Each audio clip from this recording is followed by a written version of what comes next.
प्यारे बच्चों, आज हम 9वीं कक्षा के भूगोल का दूसरा अध्याय भारत का भौतिक स्वरूप पढ़ेंगे।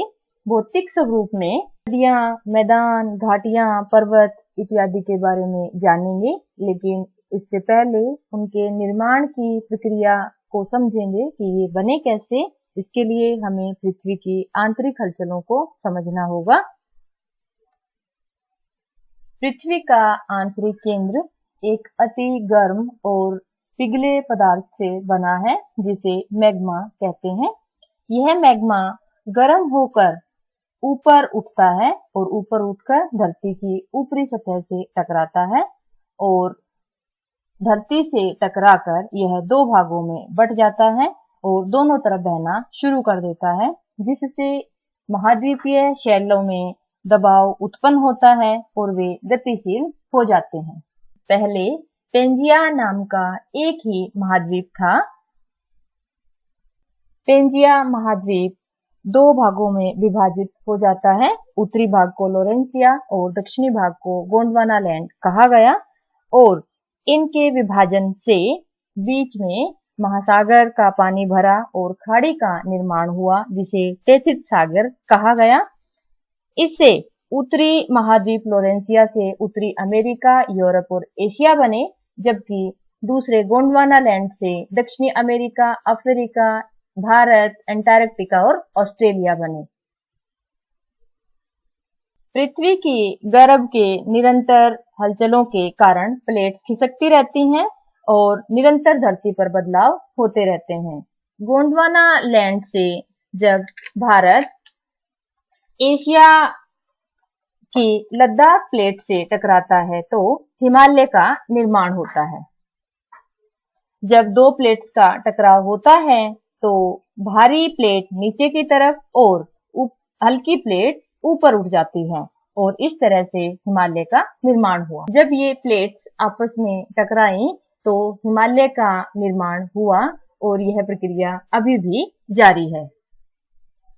ध्यान से देखिए और समझिए। भारत के भौतिक स्वरूप में सबसे पहले बच्चों हिमालय पर्वत, ये जो ग्रीन बाउंड्री में आपको दिखाई दे रहा है हिमालय पर्वत। दूसरा है उत्तरी मैदान, प्रायद्वीपीय पठार। प्रायद्वीप बच्चों धरती का वह टुकड़ा जो तीन ओर से पानी से घिरा हो। आप देखिए अरब सागर है, हिंद महासागर है और बंगाल की खाड़ी है, इसीलिए इस क्षेत्र को प्रायद्वीपीय पठार कहा जाता है। मरुस्थल, भारत के राजस्थान में मरुस्थल है बच्चों, थार मरुस्थल बोलते हैं इसे। तटीय मैदान, तटीय मैदान का अर्थ होता है बच्चों कि समुद्र लगता जो इलाका है, समुद्र तट वाला इलाका, ये तटीय मैदान है। हमारे पूर्वी तटीय मैदान और पश्चिमी तटीय मैदान।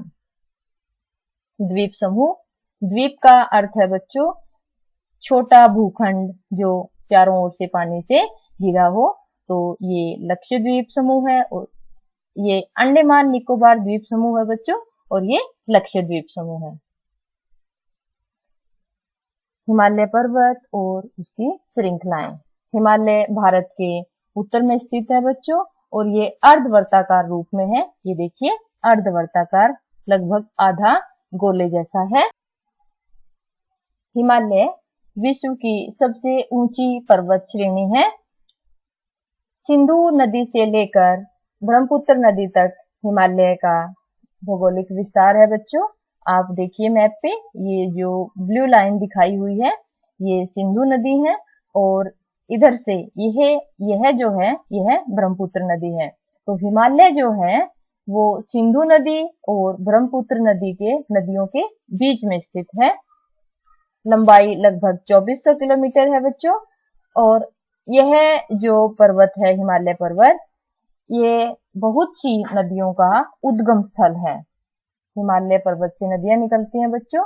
उद्गम का मतलब होता है जन्म होना, जैसे सिंधु नदी तंत्र, गंगा नदी तंत्र और ब्रह्मपुत्र नदियों का जो समूह है, प्रमुख नदियां भारत की हिमालय पर्वत से निकलती हैं।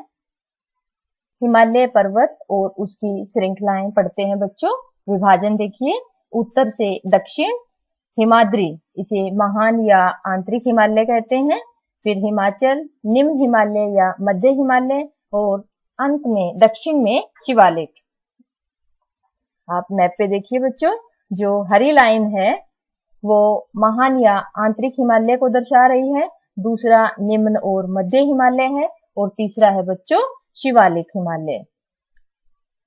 महान हिमालय हरी लाइन में आपको दिखाया गया है, और यह एक सतत श्रृंखला है बच्चों, और यह सबसे उत्तर में है, और इसे हिमाद्री भी कहते हैं।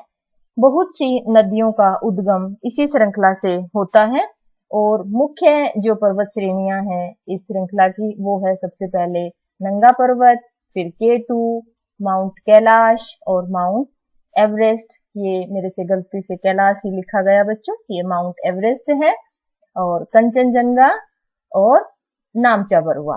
आपको ये पर्वत श्रेणियां याद रखनी है।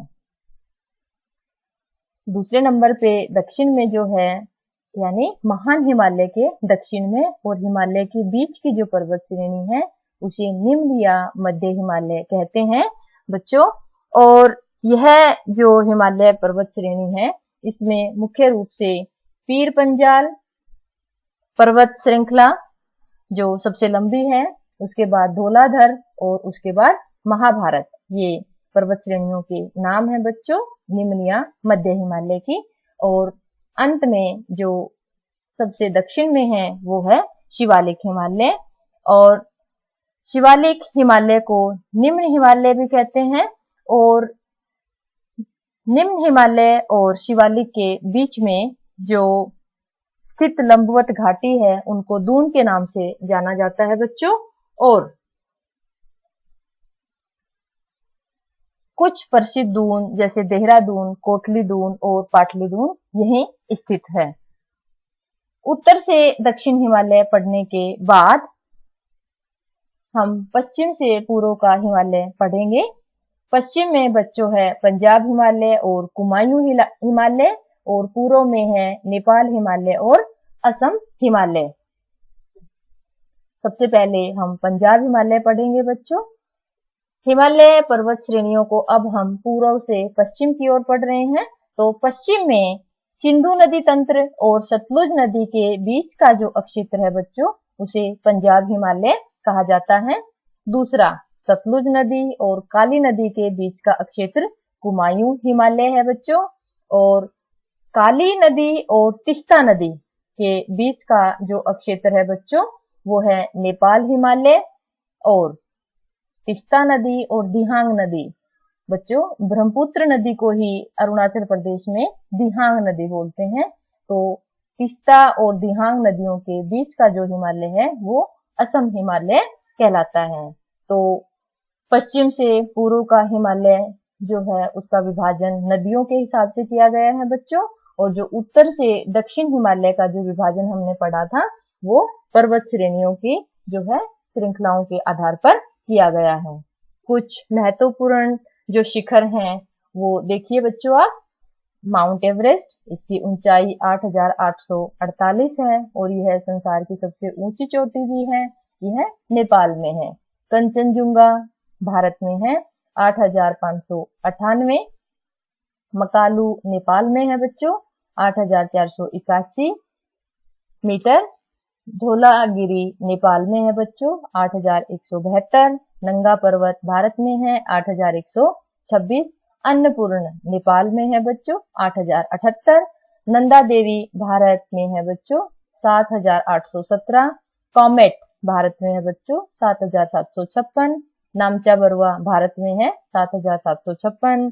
और गरुला मंदाथा ये है बच्चों नेपाल में 7,728। बच्चों आज हमने हिमालय पर्वत और उसकी पर्वत श्रृंखलाएं पढ़ा, उत्तर से दक्षिण का विस्तार पढ़ा, और हमने पूर्व से पश्चिम का हिमालय भी पढ़ा, और साथ ही हमने यह जानने की कोशिश भी की कि हिमालय का निर्माण हुआ कैसे। तो आशा है आपको यह अच्छे से समझ आ गया होगा बच्चों। धन्यवाद।